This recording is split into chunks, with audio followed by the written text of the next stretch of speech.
Hey guys, I'm officially back in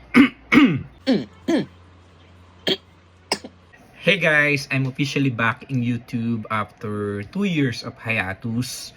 I'm also signing back in all my social media as well. So it's been 2 years na rin guys no, since I do vlogging.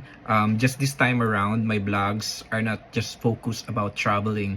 So traveling is really who I am. Just this time around guys, you will get to see me speak.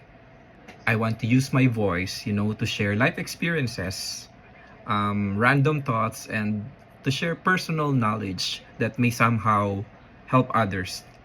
So I want to focus on like American dream, how to get here in the United States, to give some tips, and the life in general as a Filipino American. Also, I want to talk about relationships, about family, about love, and friendships. I have almost 5,000 subscribers in YouTube and some 5,000 followers in Facebook. So these guys followed my travel vlogs. This time, my vlogs are more flexible. My channel and my content will talk about people, real life experiences. And through our shared experiences, guys, we'll never know we can help others, you know.